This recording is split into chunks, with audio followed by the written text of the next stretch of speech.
Selamat pagi, salam sejahtera. Masih lagi bercakap tentang Khairi Jamaluddin, apa tindakan selepas ini? Adakah Khairi Jamaluddin benar-benar akan membuat parti baru? Ataupun adakah Khairi Jamaluddin benar-benar akan masuk parti dalam Pakatan Harapan? Ataukah Khairi Jamaluddin akan merayu terhadap keputusan UMNO tersebut? Sebelum kita memberikan jawapan yang tuntas tentang perkara ini kepada anda semua, sila tinggalkan komen anda dan tekan butang subscribe. Tekan butang subscribe itu percuma. Saudara-saudara sekalian, ini keputusan terkini daripada Khairi Jamaluddin selepas beliau dipecat. Khairi kata dia tidak akan merayu pemecatan beliau. Wow, ini memang betul-betul mengejutkan kita. Kerana saya secara pribadi, saya kata kemarin, saya mengharapkan Khairi Jamaluddin merayu terhadap pemecatan tersebut, supaya Khairi dapat masuk semula dalam UMNO. Namun demikian, dengan keputusan beliau ini, yaitu tidak merayu pemecatan tersebut, secara tidak langsung ianya telah memberi isyarat bahawa Khairi keluar parti UMNO dan tidak akan masuk parti itu lagi. Kerana kalau kita fikirkan, apabila anda dipecat, anda bukan lagi dalam parti tersebut dan tidak masuk parti itu lagi. Dan apabila anda tidak merayu terhadap keputusan tersebut, bermaksud tiada lagi harapan untuk anda masuk semula dalam parti tersebut. Itulah yang berlaku terhadap Khairi Jamaluddin. Apabila beliau enggan merayu terhadap pemecatan tersebut, walaupun tidak dikeluarkan secara langsung oleh Khairi bahawa beliau tidak berminat lagi dengan UMNO, tetapi kita mula memahami bahawa Khairi tidak akan bersama dengan UMNO lagi sampai selama-lamanya. Jadi persoalan besar ialah, apakah Khairi akan membuat parti baru atau masuk parti yang sudah ada dalam sekitar kita? Kerana kita tahu ada beberapa orang yang mempunyai parti yang baru selepas keluar daripada parti asal. Contoh yang paling mudah ialah Syed Saddiq Syed Abdul Rahman.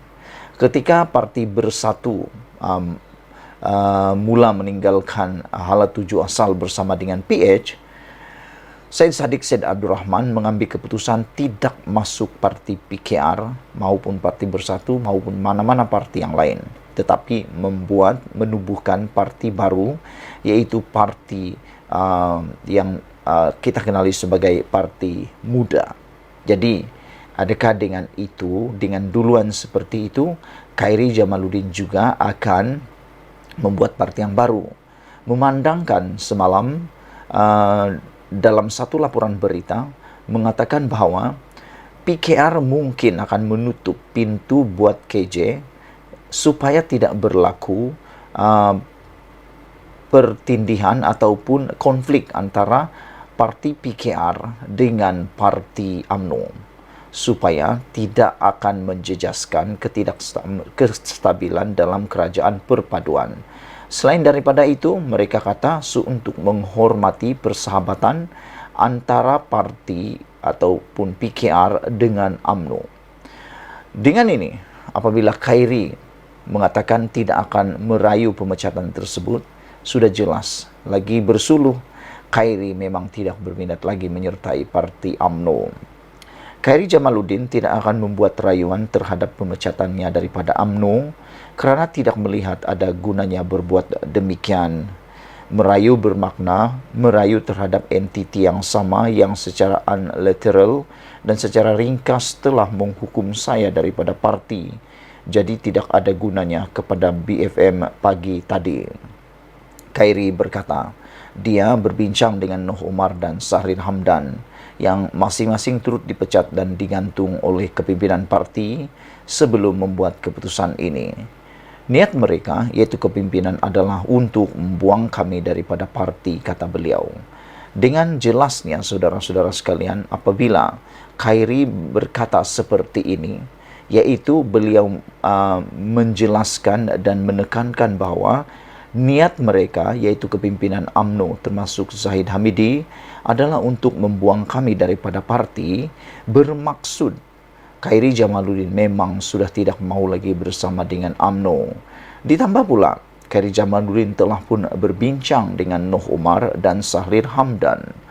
Saudara, Dua pribadi ini, yaitu Noh Umar dan Sahrir Hamdan, merupakan pemimpin yang tidak asing lagi bagi kita semua dalam dunia politik. Bagi kita, Noh Umar pula adalah kuasa besar di Selangor. Dia adalah antara pemilik kerusi di Selangor yang tidak pernah kalah walaupun PH berkuasa di Selangor. Selain daripada itu, Sahrir Hamdan pula ialah seorang pemimpin pemuda UMNO. Pasti dan saya yakin ramai akar umbi UMNO, khususnya anak-anak muda, masih setia dengan Sahrir Hamdan, mempunyai pengaruh dan hubung kait dengan Sahrir Hamdan. Ditambah pula dengan kepimpinan Khairi Jamaluddin yang kuat, bukan sekadar di peringkat Ketua Pemuda UMNO, tetapi beliau juga telah beberapa kali menyatakan hasrat untuk menjadi Presiden UMNO. Bahkan dalam pertandingan sebelum pemilihan sebelum ini, Khairi Jamaluddin juga telah pun bertanding atas jawatan Presiden UMNO. Walaupun kalah, tetapi beliau masih mendapat undian. Ini bermaksud Khairi Jamaluddin masih punya peluang untuk membuat parti baru. Saya menjangkakan berdasarkan penelitian sebentar tadi, Khairi Jamaluddin dan Noh Umar bersama dengan Sahrir Hamdan mungkin akan membuat parti baru. Mungkin akan tubuhkan parti baru. Yang menjadi tanda tanya sekarang ini ialah status Hishamuddin Tun Hussein. Karena menurut pemerhatian kita, kalau Hishamuddin Tun Hussein tunduk kepada penggantungan selama 6 tahun ini, beliau akan mereput di dalam UMNO dan tidak akan mendapat apa-apa lagi. Bahkan besar kemungkinan, kita sangat yakin Hishamuddin Tun Hussein tidak akan dicalonkan dalam PRU 16. Dan oleh sebab itulah, buat apa lagi Hishamuddin bersama menunggu di sana. Namun demikian, kita pun belum lihat lagi, mendengar lagi rayuan beliau. Dan kalaulah Hishamuddin Tun Hussein bersetuju bersama dengan Khairi menubuhkan parti baru, ini memang akan menjadi satu tamparan kuat buat Zahid Hamidi. Di samping itu, ada satu lagi kemungkinan yang akan menguatkan penubuhan parti baru ini bersama dengan kepimpinan lain, yaitu Ismail Sabri Yaakob. Beberapa hari ini jelas menunjukkan Ismail Sabri Yaakob tidak berpuas hati, tidak menyokong keputusan ahli kepimpinan dalam UMNO untuk membuat tindakan disiplin baru-baru ini. Jadi, adakah Ismail Sabri Yaakob juga akan membuat kejutan besar keluar Parti Bersatu, menyokong penubuhan parti baru, walaupun mungkin Ismail Sabri Yaakob bakal dipecat ataupun kehilangan kerusi sekiranya bertindak meninggalkan parti UMNO, tetapi saya rasa mereka lebih rela untuk membuat pilihan rakyat kecil. Sekian dulu untuk kali ini. Jangan lupa tinggalkan komen Anda, tekan butang subscribe. Kita jumpa lagi. Bye-bye.